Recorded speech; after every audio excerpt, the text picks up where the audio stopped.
Erin McCleskey, a 36 years old Austin woman and a certified process server for the state of Texas, went to the city of Manor to serve court papers. Sadly, she wouldn't leave the Travis County home alive, having been to the residence twice before. According to KView, Erin opened the front gate and entered the property of Donald and Terry Swanson. Terry says this is where Erin made a critical error that cost the young woman her life. The Swansons had been out of town for a month when they claim Erin trespassed on their property to serve civil papers. With no one home, Erin was violently attacked by 6 of the Swansons' dogs. An autopsy determined the dogs severed a major artery in Erin's arm. She lived 10-15 excruciating minutes before she bled out. The medical examiner later determined all 6 dogs participated in the attack. In their absence, a friend was giving the Swansons' dogs food and water. After Erin was mauled to death in their front yard, her body was found later that day by the dog's temporary caretaker.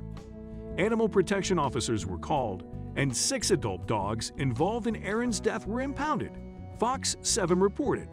Authorities also found 14 puppies living on the property, which were eventually adopted out, according to KView. According to neighbors, the dogs were a menace before they killed Erin. Gonzalo Grimaldo owns a parking lot next to the Swansons. He said the dogs escaped from the property previously and attacked other animals, including his own dogs, just months before. Although Grimaldo said he called 911 after the frightening attack, no one responded to his report.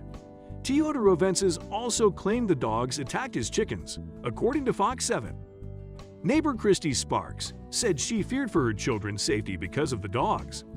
With roaming dogs being a problem since Sparks moved into the neighborhood, she refused to let her kids play outside, worried they could be attacked.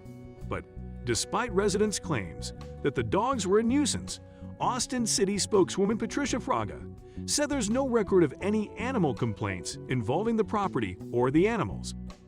Shockingly, the dog's owner won't face charges in Erin's death, either since they didn't sick the dogs on her or command them to attack, according to Daily Mail.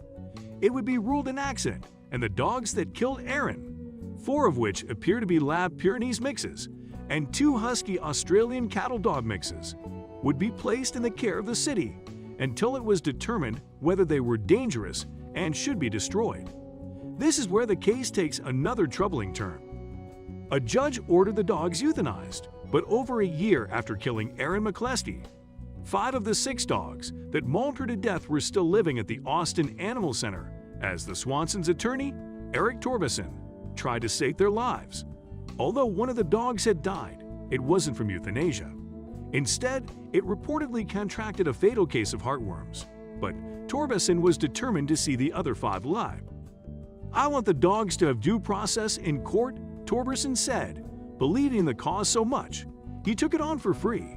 "It's very sad that a human being died. She chose to trespass on the property."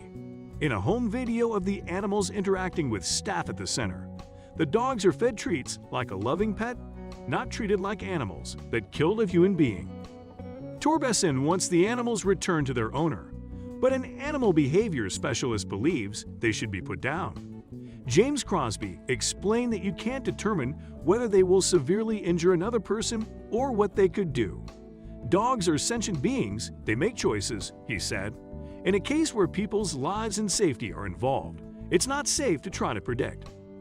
Worried about the dog's welfare, Torbeson said being locked up all this time wasn't good for their well-being. Claire Carter, a former prosecutor on numerous animal cruelty cases, agreed, but only in part. For something to have gone on for over a year in animals, be forced to live that way is inhumane, Carter said, but quickly added that trying to save their lives through the lengthy appeals process was a waste of time. The state's job is to keep the community safe, which is why Carter ultimately believes the dogs should be put down. It's fairly ridiculous. They have bypassed the procedures in place to expedite this process, so that animals didn't have to suffer unnecessarily, Carter said. And the 5 animals in question aren't the only ones paying the price for this blatant abuse of the court system.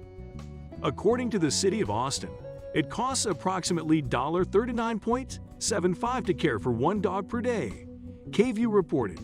estimating that caring for the dogs had already cost taxpayers roughly $116,000, a figure that only went up every day until trial.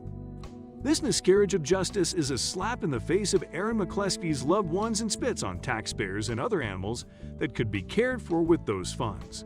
When an animal kills a human, it's no longer safe to be someone's pet and should be put down.